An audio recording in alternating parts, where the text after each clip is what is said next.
Good evening and welcome to the Bitter Knitters podcast. It is Wednesday, May 30th, 2018, May.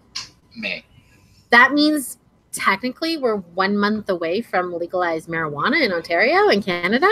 Yep. But I doubt it. Yeah, same here. It's not going to happen. Maybe August. Yeah. No, we'll get Ford's beer tax rebate or whatever before we'll get legalized marijuana. Oh my God. Yeah. Anybody listening, our premier election is coming up, the Ontario elections. And if anybody remembers, crack smoking Mayor Rob Ford, his brother's running for Premier of Ontario. And his big policy so far, I think one of the biggest policy he's released is bringing back $1 beers. Yeah. I mean, in all honesty, after you look at the numbers and you do see how much more we pay in tax on beer, across the country, it is kind of a shame. But I mean, it's a stupid thing to run on as a political platform. Yeah, I mean, I'm more worried about universities and healthcare and the environment. Yeah, I don't drink beer, so I don't give a shit about beer. Yeah, well, must be nice. I don't give a shit. It must be nice. You'll have to move on to wine, Arthur. Yeah, fucking right.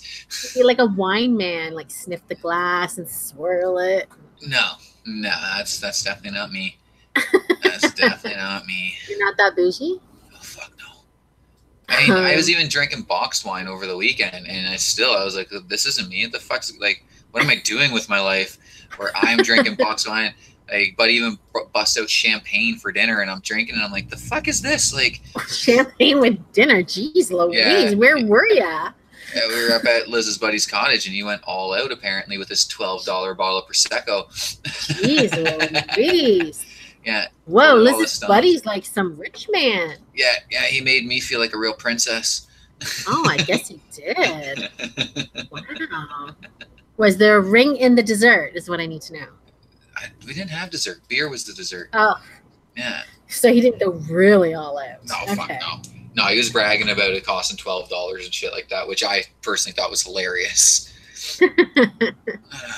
I don't know anything about wine. I guess $12 is a good price for wine. I don't know. I don't think so. I really don't think that the words good wine and $12 should ever be in the same fucking sentence. The only time I buy wine is my mother-in-law drinks Spumante Bambino.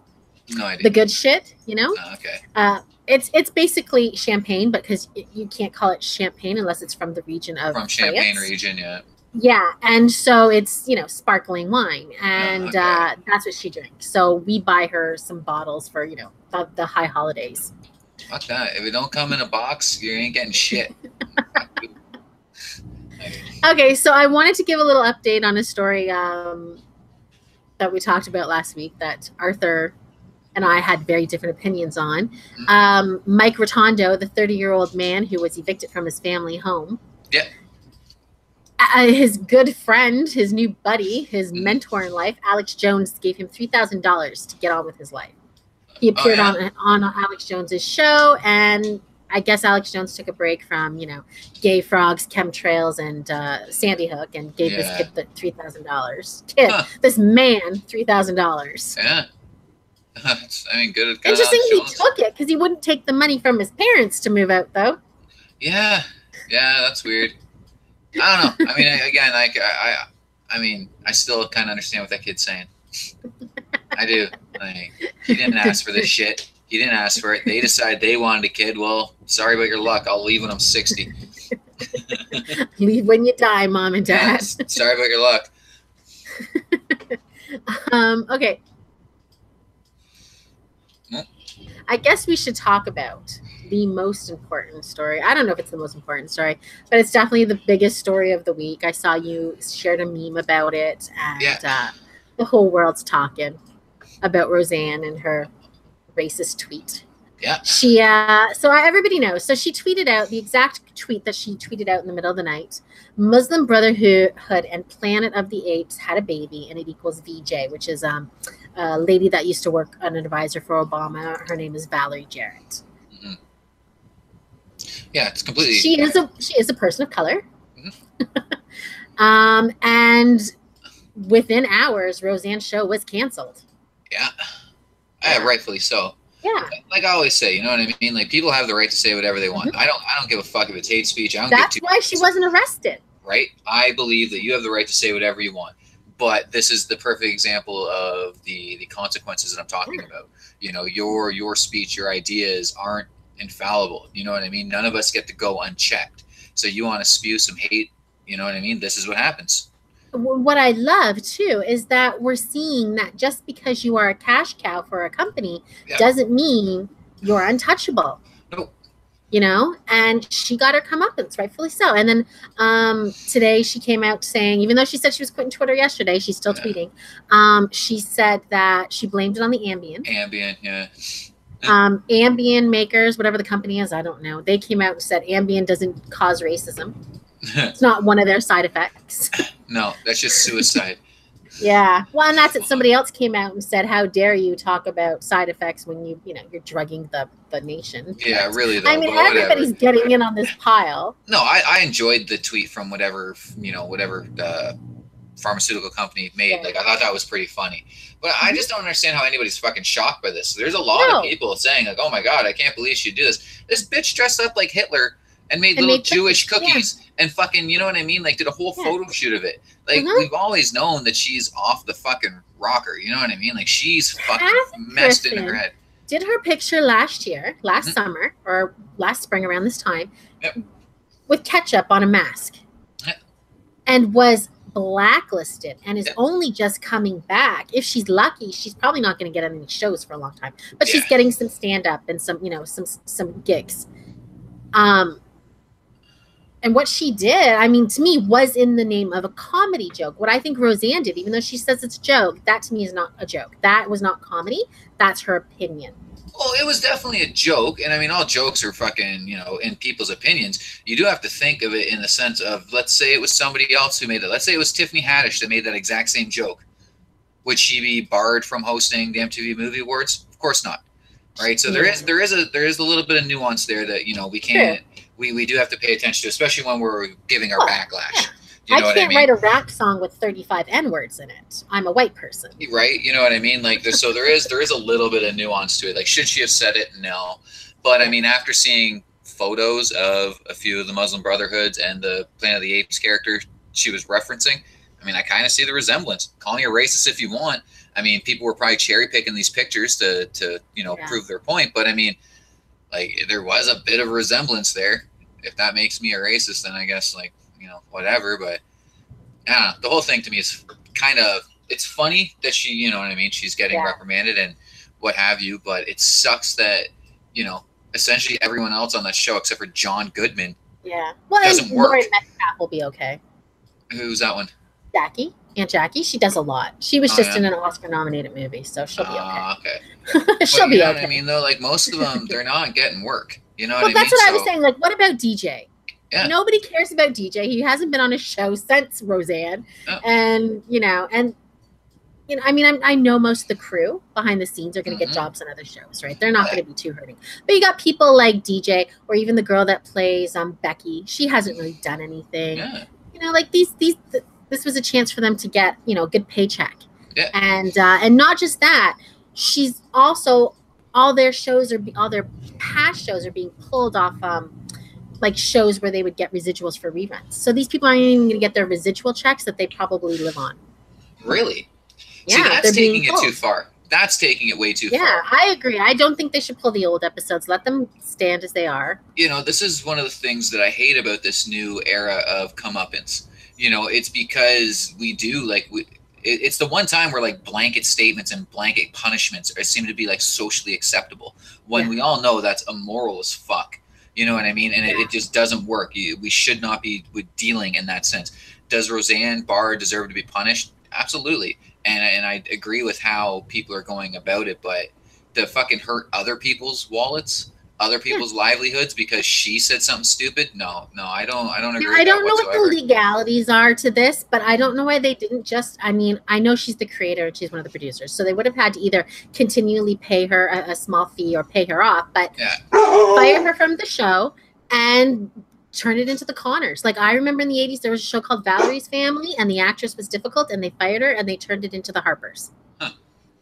I don't know. So I mean, it'd be an or the idea. Hogans, they turned it into the Hogans. So I mean, it's been done in the past and it can be done. But like I said, I know she's one of the creators and she's one of the producers, so they would definitely have to buy her out or always give her a small percentage, right? Yeah, fair enough.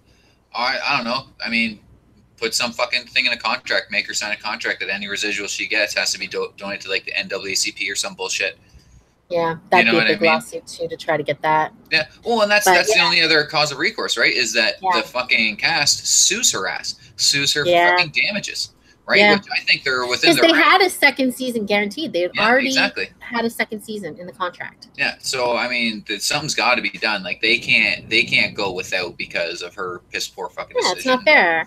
And then she, you know, when the actor who played DJ, Michael Fishman, made a tweet yesterday saying basically it was abhorrent that this had happened and it doesn't reflect the values of the people on the show and the crew. And she's like, way to throw me under the bus. You did it yourself, you stupid bitch. Yeah. Like, you did it yourself. Like she's been a weird like political enigma for a long time now, as far as I'm concerned. Like she literally believed in Pizzagate. Like she honestly thought that like there was this pedophile fucking ring.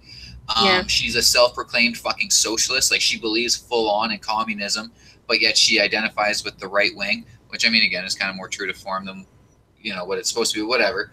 Like she's weird. She's very fucking weird, and to me, I think she's fucking ill. And I mean, I think ABC must have been aware of what they were getting into with her and the chance that she would say something. And I guess they took their chances, rolled the dice, and you know, like I said, she wasn't untouchable. You know, if you want to have a return, a resurgence, whatever it is, a reboot, and you want to be back in the mainstream media and you want to be on television, you should have stepped away from your Twitter. In all honesty. Well, absolutely. No, it's stupid as fuck. Have your assistant, you know, check your tweets before you fucking tweet. But I mean, I mean, again, like, it's the same type of racism that could have got her elected to fucking president of the USA. Oh, so yeah, who the fuck's to say what's right and what's wrong nowadays? Like, you know what I mean? Like, it's, it's stupid. The whole fucking thing's stupid. Yeah, it's crazy. But I mean, I watched the first return season, and it was an okay show. It wasn't the greatest thing. It wasn't the worst thing. I won't miss it. I'm sad for the other people, though. Like I said, DJ and Becky, who definitely needed paychecks. I feel a little bad for. But the thing I do find funny, though, is the silence I'm hearing from a lot of people. Because, I mean, there have been a few people, you know, saying how it's unfair and blah, blah, blah, blah, blah. But they're the same people that believe the football players should be fucking fired for not standing for a fucking anthem. You know what I mean?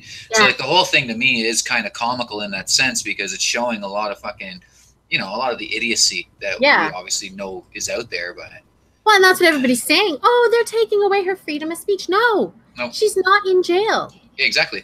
No, you know? It's not like Buddy in England right now. Yeah. Right? Because there was a guy who, I can't remember what he did, but he held a sign out in front of some fucking Islamic prayer or something stupid, and within 24 hours, he was arrested, tried, and fucking sentenced. They took away his freedom of speech. Yeah, it's to me, it's a sentence and everything. That's within 24 hours. You know what I mean? Like that. Defense in 24 hours. He must have pled guilty. Oh no! Oh fuck no! No, they just knew that this guy was going to jail the first fucking opportunity they had. So like that to me is a clear cut case of someone's human rights fucking being violated. You know what I mean? Everybody deserves a defense, even if I think you're a horrible racist. Exactly. Even if he was saying completely abhorrent things, which I'm sure he was. You deserve a defense. You deserve to defend yourself, and that's a country with a a judicial process similar to our own. But it's the same with Roseanne, right? Like as much as I appreciate her being fired, the show being canceled, I mean, it kind of is what it is. You know, there's ups and downs to it, but you know, nothing major is happening. Like you're saying, her freedom of speech has not been removed. She's still on Twitter. She's still on Twitter. She's not, you know, she hasn't lost her freedom. Yeah, she wasn't even banned from Twitter. Exactly. You know, like get over it. Again, is funny because I mean, go back to your pecan farm in Hawaii and fucking make some pecans. Yeah, but I mean, I still think like Fox will pick it up. It may, but I really do. I think the issue being is I don't think any of the actors will come back because I don't think anybody will want to be associated with it. Yeah, that's fair. That's honestly fair. Like, I know that I read that the girl that's on Shameless and was playing Darlene's teenage daughter, Emma Kenny. Yeah. She was on the phone with her agent saying, "Get me out of my contract. I don't want to go back to that show." When she found out it was canceled. Well, I mean, it's smart because, like, again, if you are even fucking if you were within an arm's reach of someone that the public nowadays deems as racist, your career is over. Everything and it was about already you is tense over. when people went into that show, because I remember when Roseanne was getting rebooted, and everybody was like sending messages to Sarah Gilbert, who plays Darlene, and they're like, "What are you doing? You know, look at the things she's saying. She's a Trump supporter." And they're like, "It's okay. You know, the show's not going to be so pro-Trump. We're going to have what real people believe," which was fine, right? Because it was kind of like what real people believed. And so, you know, some people gave a chance, and other people refused to watch it just because she's a Trump supporter in LA. Of course. But I think at this point, I can't imagine any of the big actors on that show wanting anything to be, you know, poisoned by association. No, absolutely not. Because exactly that. You are guilty by association. And unless you want to, again, be doxxed like she's about to be, and your whole fucking life turned upside down, you better walk away. You know, you better get as far out of fucking Dodge as you possibly can. Yeah. Can you imagine John Goodman goes back on that show when it gets picked up by Fox? What would happen? Yeah, really. But he'll always get work because John Goodman's the tits. Oh, yeah, John Goodman. Like, John Goodman can show up at the MTV Awards in a fucking Klan outfit and he'd still get work because the guy's the tits. Yeah, it's pretty cool. It's pretty cool. Well, I mean, again, it just shows that there are consequences for the words you speak. And, you know, it's what I try to preach all the time, you know. If you're going to have an opinion, and especially an opinion like that where you know it's uncool, you better put your name and your face behind it. You know, stand by it. So I'll at least give her that respect that she wasn't using burner Twitter accounts to go out and spread fucking hate and shit like that. Like her name was there, her face was there. We all know who the fuck it is. And she is owning it now. Other than like blaming Ambien, she does, you know, she's telling her followers, stop trying to defend me. I'm owning this. Don't go after the other people. You know, so I will give her that. I mean, there must be some truth though to the being on drugs thing. Because, I mean, I've been on drugs, and you definitely lose some of your inhibitions. I mean, I'm not saying that they gave her the racist thoughts. Like, she obviously had those thoughts. It just made her stop from going, maybe I shouldn't post this. Exactly. It took the whole filter out of it, her whole sense of right and wrong out of it, and it's just blah. And it's, I mean, Donald Trump is probably on Ambien all the time. Oh, he's probably on all kinds of fucking shit. Keep him alive. Okay, so let's talk about the next story. This story actually made me really angry. I was going to talk it about on Monday's show, but Arthur was too sick to do a Monday show, and and there wasn't much details by the article I had on Monday. Now, thankfully, the New York Times has done an article. It's giving me a lot more details, which is making me happy. So thank you, New York Times. We're talking about Susanna and Matthew Brill. They're from Macon, Georgia. They have a 15-year-old son named David. David has been suffering from like severe seizures, you know, several times a day. The pharmaceuticals his doctors had given him were not working. So in February, they spoke to him and they said to him, you know, you're 15. Do you want to try marijuana? There's been some, you know, information. Marijuana can help you. It's not legalized as medicinal in Georgia. So it was breaking the law. So he stopped. He did it. He smoked it every day, and his seizures stopped for 71 days straight. Police found out. They came to the house and said, you know, you're going to get fines. We'll have to take away your kid. So they stopped. They stopped giving him the marijuana. And the seizures came back, and they were worse than before.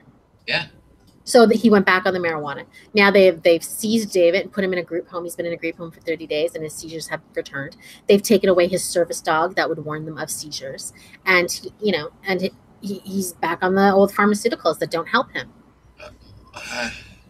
I mean, I understand that the marijuana was helping him, and that's fucking great for us who are pro. You know what I mean? But if he's breaking the law, he's breaking the law. As unfortunate as that is, I can't see a way for me personally to support it. You know what I mean? Like, as much as I agree with, you know, marijuana being a medicine, if you break the law, I mean, you broke the law. I don't know. Do you think, though, that now maybe somebody pro bono will help them and take them to the Supreme Court of Georgia and fight to get marijuana legalized as medicine? They can. I mean, and I'm sure this sets a real good precedent for them. You know what I mean? This will prove to a lot of the naysayers that there is a medicinal use for it. It's not just, you know, for fucking potheads and stoners or what have you. But I mean, if I was the parents, like me personally, knowing American law and knowing how they take that kind of shit, the second I seen that working, knowing that the state I live in, it's illegal, I'm moving to a place, I'm taking my sick child to a fucking place where it's legal and he can get the medicines that's working. They should have moved immediately. I know. If I had a baby and I knew that the only way that my baby could get healthy is stem cell therapy, but the only place that offered the stem cell therapy that I needed was like fucking North Korea, guess where I'm going? Yeah. You know what I mean? Yeah. And I understand that no one should have to relocate for medicine.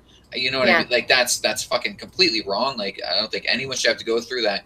Unfortunately for the Americans, they kind of fuck themselves with this kind of stuff. With medicine being for profit and your pharmaceutical companies contributing more money to the doctor's pockets than even, you know, what the patients do.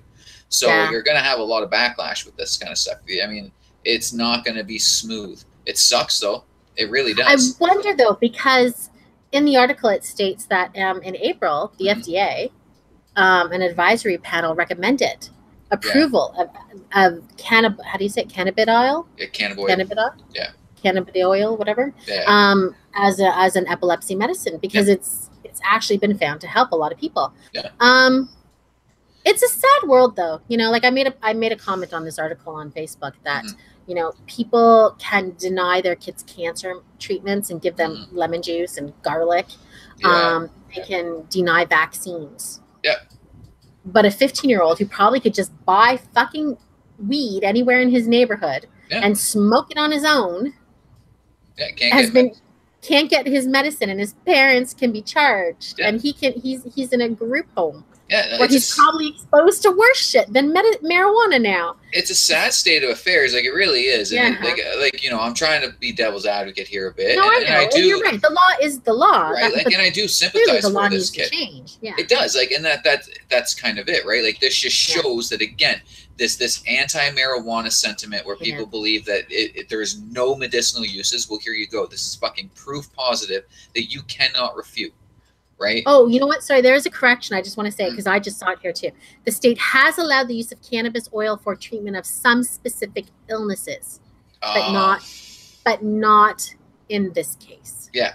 So there's the other thing too. You know, like it's either, you know, the old Three Musketeers fucking saying it's all for one or none for all kind of deal. You know what I mean? So if it's good for one thing, then you have to accept it as a treatment for the other fucking thing. It's good for seizures, then it should be good for glaucoma, exactly, pain management, cancer, whatever.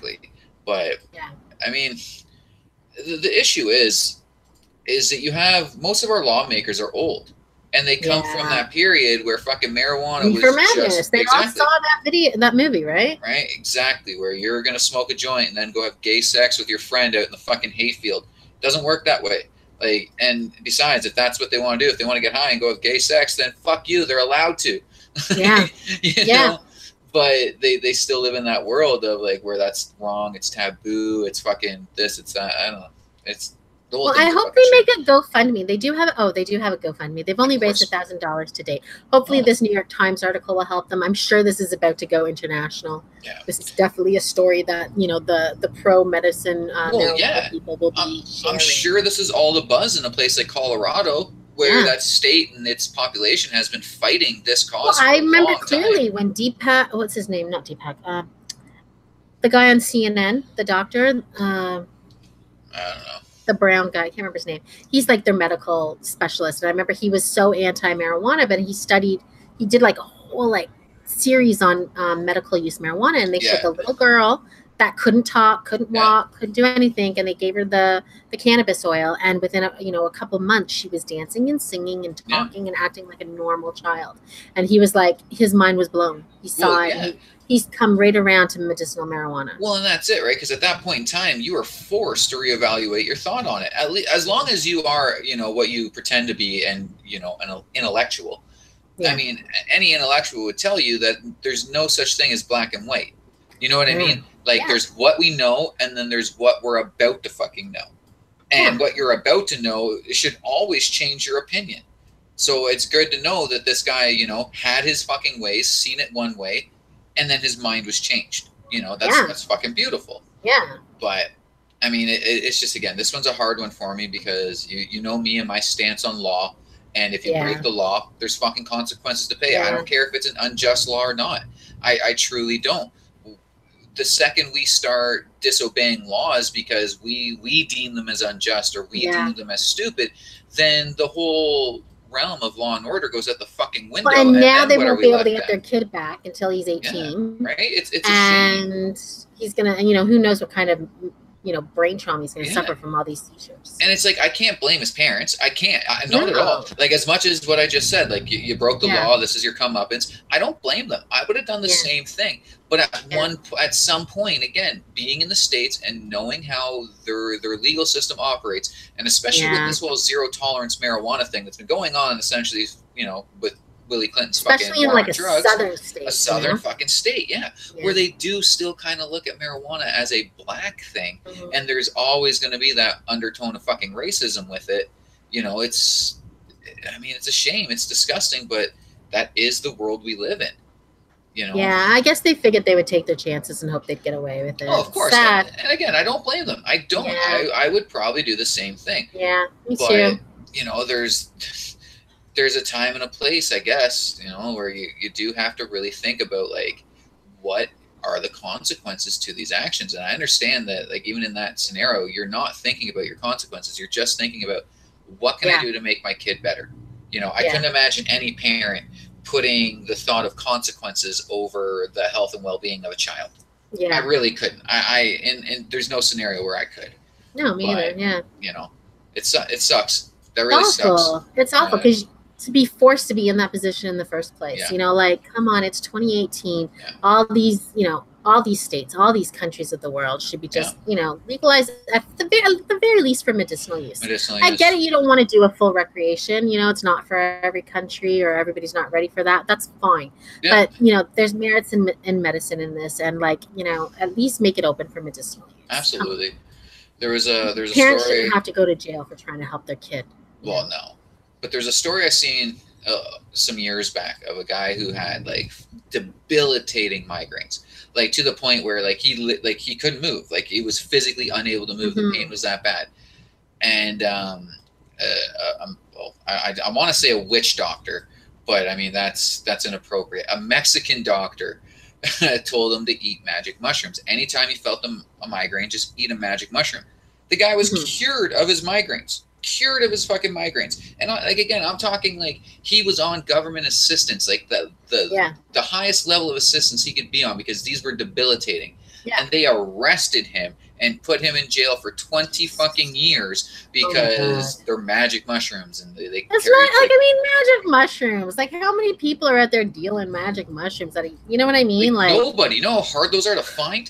I can't even tell you the last time anybody even said, I'm gonna go do some shrooms this weekend. Like, I don't even never.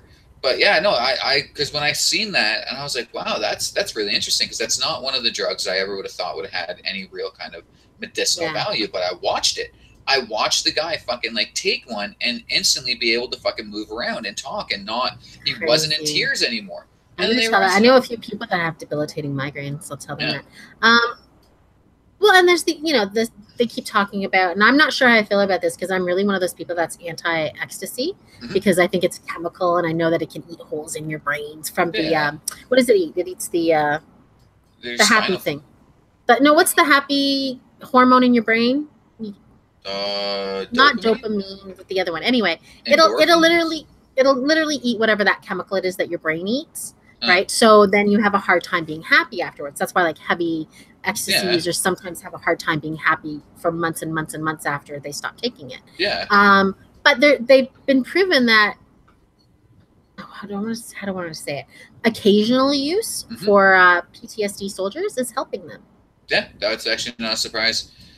I mean, shit, you just seen the horrors of war, and you pop this little fucking magic pill and you feel like king of the fucking world, and nothing could ever hurt you ever again. I could definitely see how that's beneficial. Yeah, so they are doing studies, and they are testing it to see if it can help people. Yeah, it's fucked up, because, I'm very staunch against the decriminalization of all drugs. You know what I mean? Yeah. I am, because I don't want heroin or methamphetamine to be normalized. But, like, if there is, even if in methamphetamine, like, fuck's sakes, if I found out that methamphetamine cured lung cancer, then fuck's sakes, like, let's smoke some battery acid then, I guess. Like really, because who am I to say no? Who am I to dictate what's medicine and what's not? I'm not a pharmaceutical company, and I'm not paying the lobbyists, so I don't get to dictate this shit. Yeah. But I think that's the main thing, though. is it's not the shift in the public's thinking. To me personally, it's the shift in how we allow pharmaceutical companies to funnel billions and billions and billions of dollars into our political systems to, you know, to sway us against more natural remedies, to things that aren't psychotropic drugs that literally do make you fucking dependent on them your entire life, doing more damage long term than, you know, benefits in the short term. You know, I mentioned this about Stephen Paddock. You know, there's no information on what caused him to commit the Vegas shooting, but we know that he was on psychotropic drugs for the last 12 years.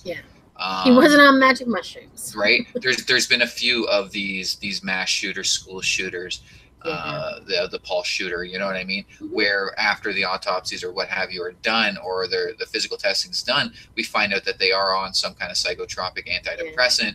You know, they've been on for years. Even on what's that acne medicine that makes you freaking suicidal? No, Accutane, is that something? I know there's the medicine. There's the acne medicine that's been around since at least the 90s, and it will make you suicidal. Remember the kid that flew his plane into the building in Florida shortly after 9/11? I can't say I do. Yeah, the kid stole the plane. He was like 17, 18, and he flew a plane into the side of an office building. And, you know, it's just a small plane, but he was on that drug. Yeah. No, it's crazy, you know, like I never really knew or thought too much about this until I started listening to the Joe Rogan podcast, and he goes off about it a lot. And then through that, looking into it, it's true. Like these antidepressants that, you know, our doctors are prescribing us are doing way more harm to us than, you know, than the benefits. Robbie Williams wrote a song, and it was, gosh, it has to be more than 10 years ago now. And it's called Good Doctor. And the whole song basically is about him going to the doctors and saying, oh, you know, I got bad knees. And do I have a history of pill abuse? Of course not. I never tick that box, right? And he goes on and he says, you know, no raves, no more. It's bedside tablets. Right? And that's what he's talking about. He goes through a whole list of all these ambidines, imidines, mesadines. I don't know them all. And he's like, you know, I go to Boots, which is a drugstore in the UK. That's where he's going. And that's the truth. People are on pills. They're not, you know, people aren't doing coke and people are only going back to heroin because they can't get, you know, their pills. Well, exactly. Right. Once the oxys and the perks and all that shit don't work anymore, then you got to move on to the big boy. You got to start buying that heroin. Oh, it's way cheaper. Heroin is not expensive. Crazy in my mind that heroin is cheaper than, you know, a pill. That blows my mind. Well, especially when you consider how heroin has to be smuggled into the country and shit like that. You know, you would think that it would mark the price up kind of like cocaine, but no, it makes it fucking cheaper. Apparently. Apparently. I wouldn't know. I've never. Yeah, I have no idea. But from what I've seen on, you know, I read a lot of interviews, or you know, it's cheap. I'll ask some of my junkie buddies; they'll probably be able to tell me. Oh, God, probably. Anyway, good luck to the Brills and their son David. You know, hopefully we get some more information on this. Hopefully they can get him back, and you know, I feel bad that this kid is suffering these seizures when there's a solution. Yeah, really. You know, okay. Well, you know, I know a lady at work whose daughter's having some seizures and they don't know what's causing it. I should just tell her to, you know, see, but you know, I too currently have a friend who's suffering from seizures, but this friend is a lifelong marijuana user. So, you know what I mean? There's exactly. So it's not for everybody. And I think that's the importance of finding out what it works for and what it doesn't work for. Yeah. Okay. Let's move on to I don't know if I should save this to the end because it's funny. I guess let's move on to this one then. Let's talk about this. Is like something out of a movie or, you know, an episode of The Blacklist, something like that. So a couple days ago, a Russian journalist was, quote, murdered, rushed to the hospital in a pool of blood. And, you know, today the police were hosting a press conference to talk about his murder. And in he walks. His name is Arkady Babchenko.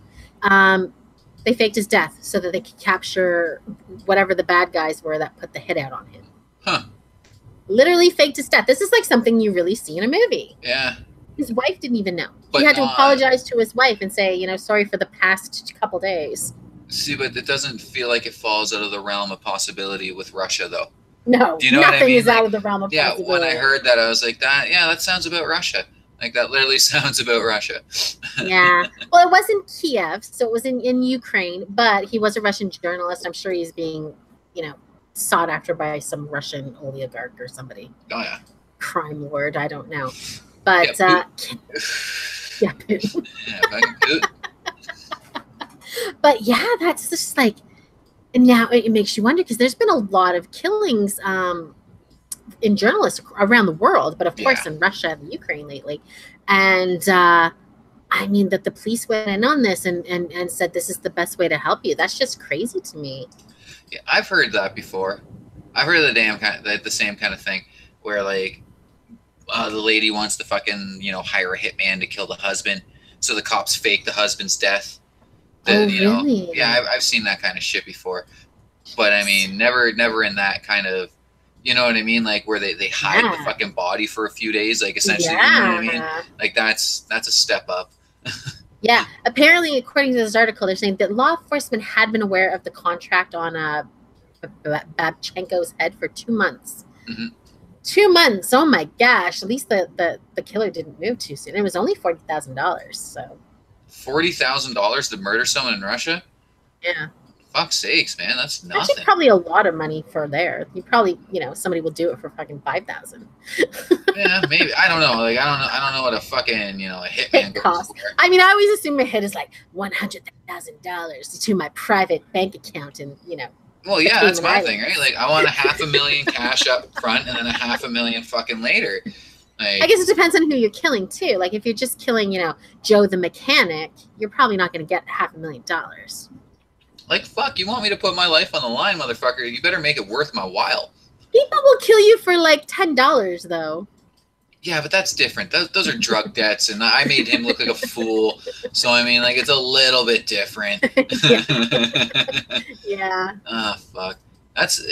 It's crazy, though. Like, I think about this all the time. Anytime I see, like, the John Wicks or whatever, like, Hitman, kind of like, seedy underground movies, I always think to myself, like, does this shit exist? Like, is this real? Like, the world of hitmen, and and then you hear these stories, and you're like, fuck, like, it's real. I know. Well, that's it. I watched The Americans. The series is coming to an end tonight, and I've been watching. I'm like, there's no way this really happened. And then I'm reading the story that came out last week about the guy who he's like fighting to come to Canada because his family is based on that story. Right? Like, they were Russian spies, and the kids were born here and grew up here and had no idea, and it blows my mind. Yeah, it's really weird to me, like, because again, like, as much as I like to like think about and fantasize and what have you, I mean, I don't want to live in a world where there's like high class fucking hitmen out there. You know what I mean? Like, that's fucking terrifying. That's so fucking scary. It really is. I mean, we live in this John Wick world, which is pretty dope. Like, I mean, I would not mind being at a museum and watch some guy come through and fucking murder 19 fucking people in like a kung fu battle. I mean, as long as I don't get killed, yeah. Oh, of course not. Right? We're not in that world. I mean, that's one thing it's always taught me. There's never any collateral damage. No, that's safe for fucking American drone strikes. Yeah. Yeah. Right? Okay, so let's talk about this one. This happened here in Canada, which is kind of sad. I know I shouldn't, and it, bully on me for it, but I always kind of hold us Canadians to a slightly higher standard, just because I think that and I know it's not, but I feel like we're a lot more peace and love in the world, but yeah, ish.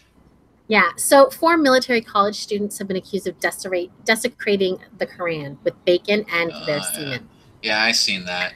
I'm not even bothered by it. And it's got nothing to do with me not being of Islamic faith. I mean, I've desecrated 2 holy books in my fucking life. I literally wipe my ass with the fucking pages of the Bible. Yeah, I don't care. I mean, these guys being service members is one thing, and I can understand them being reprimanded from whatever branch that they're in.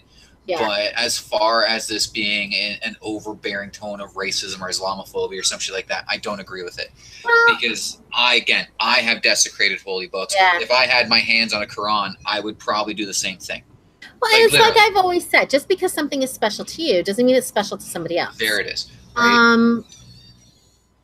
I don't really, I kind of don't care either that they did it. I'm kind of upset that they did videotape it in the sense that they thought that was going to go online and hurt somebody. Because, if you're videotaping it, you want to hurt somebody with it later, I think. Well, and that's exactly it, right? So the context in which they did it was immoral and, kind of unforgivable in that sense.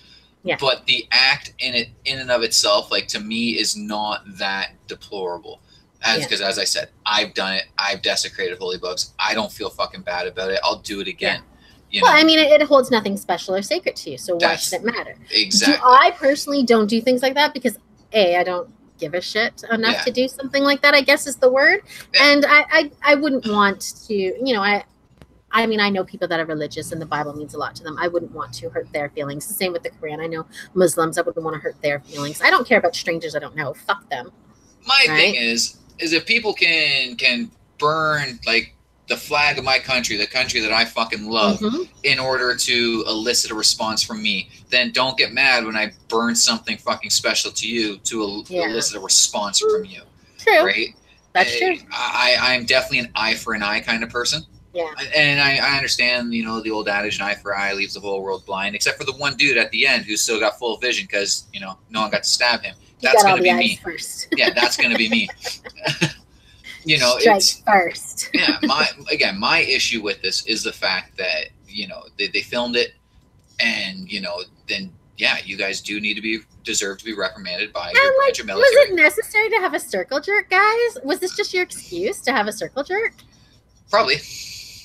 Hey, guys, it'll be funny if we jerked off on this Quran. But at the same time, I kind of feel it a little bit more with servicemen than I do anybody else. Now, I don't know if these guys have seen action. I don't know anything about it. They're cadets? Okay, then whatever. Yeah, then this point's kind of moot then. So I was going to say, like, if some guy goes over there and he does 3-4 tours of fucking duty and the members of a particular religion are constantly trying to murder them, I can understand them wanting to, do something completely deplorable to, their holy books or even their holy sites and shit like that. I could literally, I could understand that, and I don't want to say sympathize, but I could half sympathize with. It doesn't mean that you're like saying, go buddy, go burn down that mosque, but you're like, understand why he would feel that way. Yeah, I can get it. Like, I can, but they're cadets. They're just being edgy. Like, that's just edgy. Like, that's a little bit of anti-Islam fucking sentiment, and they just ran with it. They were dumb enough to either do it in front of other people that weren't in their crew, or or saw the videos and told on them. So, idiots. Well, even that, I mean, again, I don't give two shits. Like, I really don't. You want to burn books, burn books. You want to wipe your ass with books, fucking do it. I mean, I ain't gonna lie. I've definitely rolled fucking a joint out of the pages of a Torah. Hey, is what it is. Don't give a fuck. I mean, the joints smoke like shit, but I mean, it made me feel closer to God, so that's something, I guess. Well, and I mean, you'd have to be a person who really believes that those are the words of God, right? Exactly. And that was kind of my whole thing. Like, they were being handed out at school, and this person was, they really believed what they're fucking preaching, and I didn't, so I did something rather stupid and, relatively meaningless as well, but it made me feel better about the whole fucking thing. Yeah. Yeah. Okay, well, let's move on to our final two stories, which I think will be good. I don't know. Let's start with this one because I know how much you love the city of Philadelphia. Oh, yeah. I don't have a ton of details on this. It just made me laugh. So, police were called to Dewey Beach. I guess that's a place near Philadelphia, in Philadelphia. I have no idea. I don't understand when they start talking about these towns and places. Yeah. Anyway, there was a disorderly and angry crowd of around 20 to 30 people, and they were fighting and yelling at each other and fighting the police and resisting arrest. Okay. In the melee, 2 officers suffered minor injuries when 32-year-old Sherelle L. Evans refused to stop her car, so she ran down 2 cops. Jesus. While they were arresting her, 23-year-old Gavin Coco was charged with offensive touching of a law enforcement officer because he punched a police horse. So not only animal abuse, but also assault on a police officer. Yeah, because those are considered cops, right? Yeah, you're a real winner, bud. Oh my God! Can you imagine? This is in Philadelphia. They're fighting horses and they're driving down cops. What the fuck? You know, there wasn't even a big game. What was going on? Nah. No, nothing. It's just the average afternoon in Philadelphia. That was, church got out, and they're still ramped up at the Eagles win, and you know what I mean. The fucking the pole greaser wasn't out in the last little bit. Yeah, church got out. I don't know. It's just typical Philly Sunday in Philly. Yeah, it's just a typical fucking. Maybe they ran out of cheesesteak. I don't know. Yeah, or fucking cheesies. Like who knows? Who knows what set these fucking people off? But it's funny to me with all this, this anti-cop sentiment that's going around. This is the shit that we're gonna get, and I've said it, and I say this a lot. How much I don't want to be that atypical conservative that's always like, see, I told you something bad was gonna happen with this level of thinking. I told you, but at the same point, like I fucking told you, like. We can't have such a deep-seated anti-cop sentiment and expect people to not physically assault fucking horses now. Like, oh my God, it's the truth. What do you think's gonna happen when you punch a horse? I mean, in all honesty, what do I think? I think that it's a shame that horse didn't turn around and fucking cave that person's fucking their chest in. Yeah. I mean, for fuck's sakes, it's a horse. No, I've never understood that. I've never understood that sentiment of like, oh well, it's a tool of the police, so I might as well fucking abuse it. Because I've seen the same thing with police dogs. Try to get away from the dog. Like once the dog has you, I get, and I'm not saying you should do it, but I get when people are trying to fight for their life. Like if a dog is attacking you, you think you're fighting for your life, right? So I get people trying to get away, maybe trying to punch the dog to get away. Or even when the people stab the dog, it's horrible. Don't do that. Never ever stab a police dog, please. Oh. But I get them trying to, what the fuck was the horse doing? Like the horse doesn't grab you, it doesn't hold you, it just blocks your way. Like. Well, I mean, who knows? Big men like to do fucking big men things, and maybe they thought they were being real tough dudes by fucking beating up on a horse. God. I don't know. It's stupid as shit. But I mean, I don't like that. It didn't sound like any of them were fucking shot dead. So I mean, no, they lucked out, and they're all. I saw all their pictures on their mugshots, and they're all beauties. They're all what? Beauties. Oh, all beauties. Just rough looking, people that were just involved in a street fight looking type people, right? Oh, okay. Like trash, No, I get it. I mean, we didn't have to say that. They're from Philadelphia. Like, saying they're trash is already in the title of them being from Philadelphia. Like, that doesn't have to be uttered. West Philadelphia, born and raised. Straight up. They were probably fighting over a fucking crack rock. So here's the next story, which is kind of funny. So there's a Florida woman. She went onto a website, sugardaddies.com. Right, where you find a sugar daddy. So she found one, Paul Syke. I don't know how you say his name. And he sent her a check, $2,000 check. Jesus Christ! She was really excited by this. She cashed it. He said, "Oh, I sent you too much of a check. Send me back $500 in iTunes cards." So she did. And what happened? It was a fake check, and she went into overdraft by $1,600. Suck it, bitch. Suck it. Oh, you tried to play that shit, and you got played. Oh, it's so good.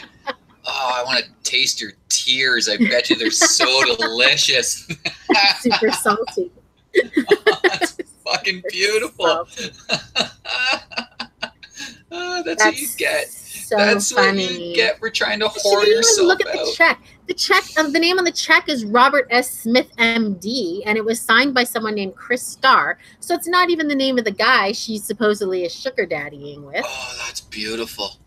18 years old, dumb bitch. That's what you get. That's what you get, you stupid bitch.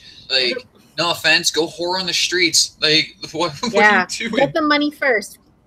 Oh, and don't take checks, man. You should have had a Western Union that shit. Come on. Cash only. Like, that's what I'm saying. Get on the streets and learn the craft. Like, are you stupid? Like, there's every fucking whore out there is laughing their asses off at you. Like, even these fucking sugar babies are out there laughing their asses off at you. Yeah. And I mean, you never heard about the scam where they sent you a check and tell you to send some back? No. Yeah. Like that's as old as That's like a like old Nigerian people fall prince. for that Yeah, shit. right. Like Yeah. that's as old as a Nigerian prince fucking scam. Like you are stupid as shit for falling for that. And thank you so much for falling for it because it makes me feel so much better about myself. It's just it's funny to me like this whole like want to have a sugar daddy and shit like that. Like the strip. The fuck is wrong with you? Like if you're so willing you're too good to strip, right? Yeah, well that's it, right? But you know, you're fucking you literally expect someone to pay your way through life for because what? You're cute. Because and they're not even getting their dick sucked. You know, they're not even getting the occasional handy. They're getting nothing. No. You're cute and you're talking to them and you expect them to give you money. Yeah, fucking incels. I guess they will pay for anything. But you know, like do what the real fucking hooers do. You know what I mean? Like go out there, find a fucking, you know, Lebanese billionaire and go spend the summer on his yacht. Exactly. Right? Like, I've been reading all the yacht blind items on my favorite website, Crazy Days and Nights. Yeah. Well, it's that time of year, right? It's yacht season. It's time to see all them fucking Jenners and Kardashians out there fucking blow banging fucking greasy fucking billionaires for yacht experience, I guess. Well, they pay a lot of money, right? I was even reading that the latest thing is that these pimps are getting Justin Bieber to go on their yachts because if their hooers, as Arthur likes to say, if their hooers are known to have fucked Justin Bieber, that ups their price for the other yacht guys. So they just want to stick their dick where Biebs has stuck his. Yeah. Wow.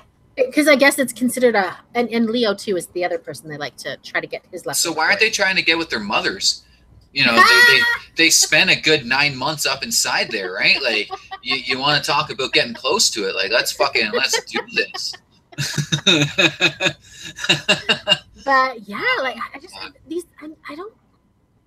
Look, I know that for years there's been a lot of girls and women, and it's been for years and years, not just recently, where women would, you know, want to be kept women, right? Where you know you're with a married guy and he has this little side apartment for you, and you know, and you see him on the freaking twice a week because he's got to be with his family the rest of the time, and you know, and I guess that's fine and good for them. But these girls whose sole ambition to be a sugar baby, it's disgusting.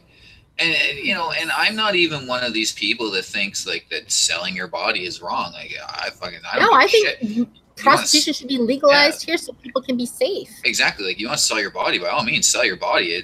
I don't think it's wrong or immoral. In all honesty, no, even stripping. You know what? If you got to do what you got to do to make a paycheck and pay the bills, you know. But there's a level of real skeeviness I find with this sugar daddy, sugar baby fucking thing, because it is very dishonest, and you are kind of tugging at someone's heartstrings. You know what I mean? Yeah. And I'm not about that. Like, I'm not about that lying to people. Be up in front. Be like, look, I want you to give me money, but I'm never gonna blow you. Yeah. You know, And you know, then you just watch them bring someone else onto their fucking yacht. Like it just, I don't. You know, like the bottle service girls, you know? Yeah. I don't like that kind of thing. You know, I guess when you're beautiful, you take advantage of what you got and good for you.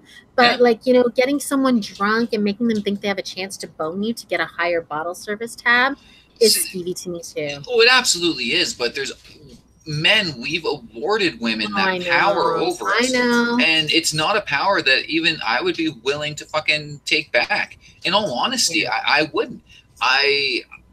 It's weird, I guess, but I mean, I've always kind of enjoyed that women had that fucking like real overbearing power over men. That they can, with, you know, a suggestive flick of the hair, empty my wallet.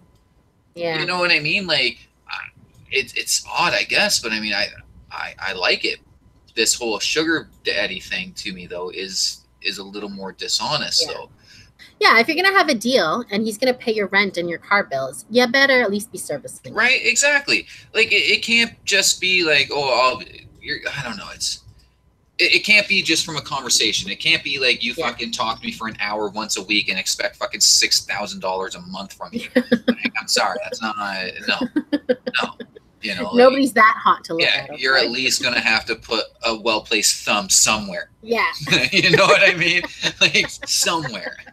But yeah, no, I've seen more and more and more of this shit. And, yeah. and it's growing. And these girls are just so entitled. They got 3 or 4 sugar daddies out there, and they don't sleep with any of them. And and they're I mean, I guess to some degree, good for you for playing along. I don't know. It's disgusting to me. I would be really disappointed in my daughter or son if they were a sugar baby. Oh, absolutely. Absolutely. I'd even be upset if like Logan was in the position where he could have a sugar baby and he was doing that. Because at the same point, like, why are you so lame? Like, what fucking went so horribly wrong in your life that you had to do something so fucking pathetic? Exactly. Right? Like, now, if you want to do it, then by all means go for it. But just know that I probably will look at you as being pathetic as fucking hell. Oh, yeah. I used to work with this guy. And, oh, God, he was one of those skeevy guys. Just like when you saw him, you just were, like, creeped out. Yeah. And, he would go to the strip clubs all the time. He would drive the strippers everywhere. He would give them money. He thought they were his friends and that he had a shot. He never understood that they were literally just using him. Oh, of course. It always made me sad for him, but I could never tell him they're just using him. Because all the other guys would tell him. And he never believed it. And as a woman, I wanted to be like, God. But, you know? A buddy of mine used to bounce at a strip club, a local strip club, and it was the same thing. He'd sit there and he'd be like, I'd watch these guys hit on these girls and fucking buy them drinks all night and blah, blah, blah, blah. And at the end of the night, like, he's like, I was taking them home. I was like, because I mean, they're kind of paid to be nice to you, right? Yeah. Like they're not actually interested in you. That too, and like that's their job. Never sleep with a stripper. No, I would never. No. I remember going to the male strippers with my friend Tara when we were like 19, 20, and a stripper literally wanted to take her home. And I mean, he was handsome and gorgeous, but we were like fucking scared. We were like, let's leave. We're like, oh sure, we'll meet you here, and we booked it because we were like. Like you're guaranteed you're gonna catch something. That girl Tara, who had no sense, had enough sense to be like, I don't want to sleep with a stripper. You know, something was wrong. See, and that's the other thing too. Like, you should always keep someone like that around. You should always keep that person that like their life has been rock bottom. You know what I mean? Yeah. Around, and when they go, hey, this isn't a good idea. You're like, you know what?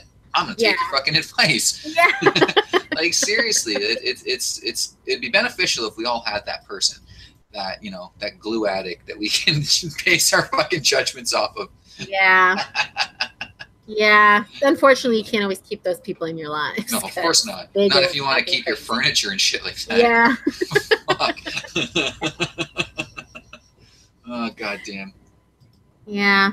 So, I mean, I don't really have much more to say on that, but we got a few minutes to kill. So, do you want to, got anything you want to talk about? We could talk about what we're watching on Netflix. I know what you've been watching. I just binge watched Riverdale.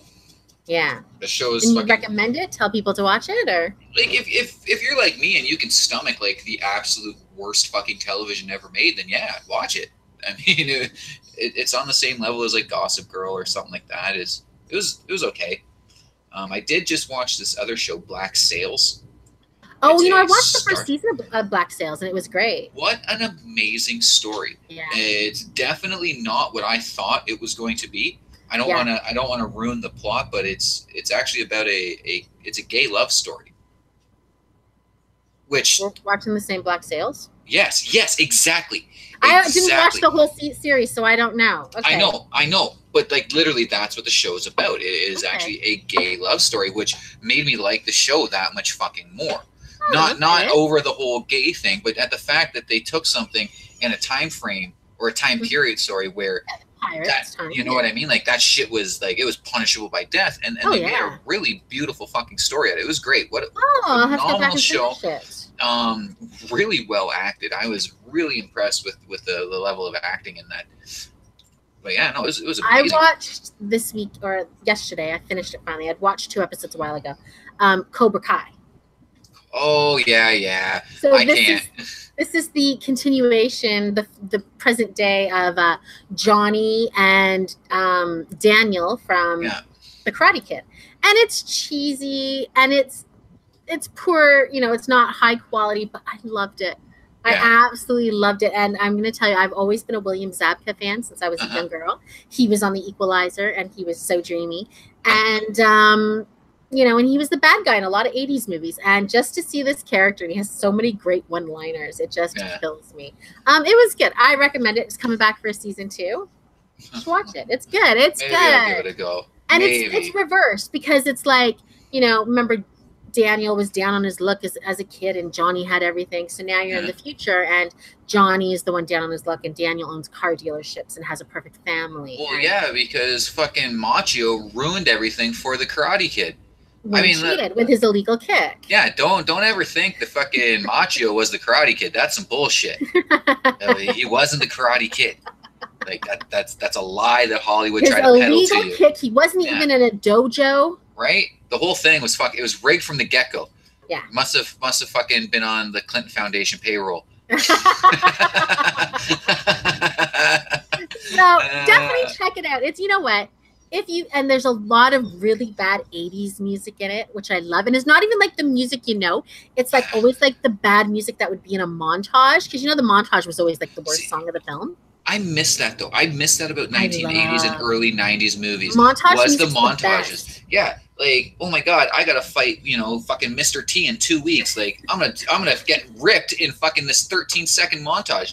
Like, dragging logs through the forest. That's how I get in shape. Why can't life be that simple? Like, why can't I just put on some like fucking, you know, the Eye of the Tiger and just in 13 seconds be fucking jacked and amped up, and like I've recruited an entire army in that fucking thing. Yes, that's the best thing about 80s movies. Yeah. So I would, you know, if you're nostalgic like I am, the 80s was a beautiful, simple, golden time in my life. So fucking simple. There's nothing simple about that. The goddamn hole in the ozone layer you guys are personally responsible for. You know what? Parisian hairspray was amazing, and yes, I definitely contributed to the hole in the ozone layer. But my hair looked good, okay? My hair looked good, and I stopped using it when they stopped making it. So, So that says a lot. You know what? I was between the ages of 8 to 18. It was the golden time. Come on. Yeah, no, you're definitely in the good part of it. Yeah, yeah. So that'll be it for today. We'll be back on Monday at our regular time. Thanks for listening, and have a great week. Take care. Bye.